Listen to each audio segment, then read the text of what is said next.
हरे कृष्णा जी। आज हम पितृपक्ष में श्राद्ध करने के विषय में हम चर्चा करेंगे। कई भक्तों का हमारे पास मैसेज आया, फोन आया कि प्रभु जी हमें श्राद्ध करना चाहिए या नहीं करना चाहिए और हम ऐसे कैसे करें। तो जो श्राद्ध का विषय है, श्राद्ध हर किसी को करना चाहिए, क्योंकि देखो श्राद्ध करने के दो तरीके होते हैं। एक पहला तरीका होता है जो आपका स्मार्त विधान और दूसरा होता है वैष्णव विधान। स्मार्त विधान में अनेक प्रकार के कर्मकांड करने होते हैं, लेकिन जो वैष्णव विधान है उसमें वैष्णव प्रचलन के द्वारा हम लोग श्राद्ध करते हैं। श्राद्ध हमेशा पुत्र के द्वारा होता है। क्यों होता है? क्योंकि पू नामक जो नरक है उसको जो तारता है वो पुत्र कहलाता है।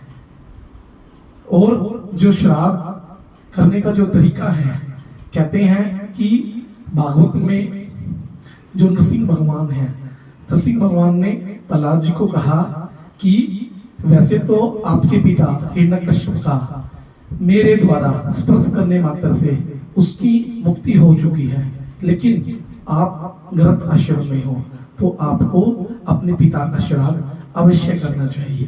तो प्रहलाद महाराज जी ने अपने पिता हिरण्यकश्यप का श्राद्ध किया।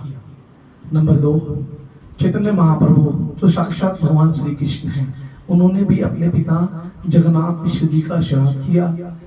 तीसरा, भगवान श्री राम जी ने भी महाराज दशरथ जी का श्राद्ध किया। इवन जो हमारे पंच तत्व में श्री कृष्ण चैतन्य प्रभु नित्यानंद श्री अद्वैत गदाधर शिवासादि गौर भक्त वृंद, जो हमारे अद्वैताचार्य जी हैं, जो साक्षात महाविष्णु हैं, उन्होंने भी अपने पिता का श्राद्ध किया। और श्राद्ध का जो प्रसाद था वो श्रीला नामाचार्य हरिदास ठाकुर जी को दिया। तो कहते हैं कि हमें श्राद्ध कैसे करें।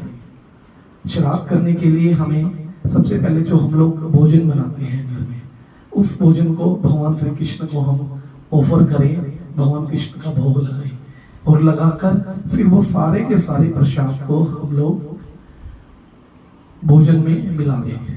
मिलाने के बाद वो सारा का सारा प्रसाद हो जाएगा। उसके बाद हम उसको गाय को या किसी वैष्णव ब्राह्मण को दे सकते हैं। क्यों? अगर हम वैष्णव ब्राह्मण को देंगे और भगवान का प्रसाद देंगे तो हमारे जो पूर्वज हैं, हम जिनके लिए श्राद्ध कर रहे हैं, उन्हें भगवान की कृपा प्राप्त होगी और वो भी भक्त बन जाएंगे। हमें श्राद्ध के दिन हरे कृष्ण महामंत्र करना चाहिए। हरे कृष्ण कृष्ण कृष्ण हरे हरे, हरे राम राम राम हरे हरे। दूसरा, हमें भागवत कथा गीता का पाठ करना चाहिए। हमें भगवान के समक्ष ये प्रार्थना करनी चाहिए, हे भगवान जो हमारे पूर्वज हैं, आप उनके ऊपर कृपा कीजिए जिससे वो कृष्ण भक्त बन सके, क्योंकि भगवान बड़े दयालु हैं और भगवान की कृपा के बगैर कुछ भी नहीं होता। तो हमें चाहिए हम श्राद्ध करें। तीसरा, हमें उनके लिए एकादशी व्रत करना चाहिए। कई बार भक्तों ने पूछा कि जो एकादशी व्रत है, अगर किसी का श्राद्ध एकादशी व्रत में आ जाए तो क्या हमें वो करना चाहिए?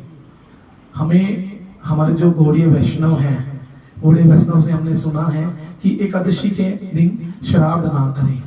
उस दिन आप संकल्प करें और द्वादशी में आप श्राद्ध कर सकते हैं, क्योंकि एकादशी के दिन अन्न दान करना वर्जित है। क्योंकि अगर आप अन्न दान करोगे तो जिसके लिए आप कर रहे हो उसके लिए कोई बेनिफिट तो मिले नहीं, लेकिन पाप जरूर हो जाएगा। तो एकादशी के दिन अगर फिर भी बहुत ज्यादा जरूरी है श्राद्ध करना है तो आप किसी वैष्णव पंडित को फलियार खिला सकते हैं, वो भगवान का भोग लगा के।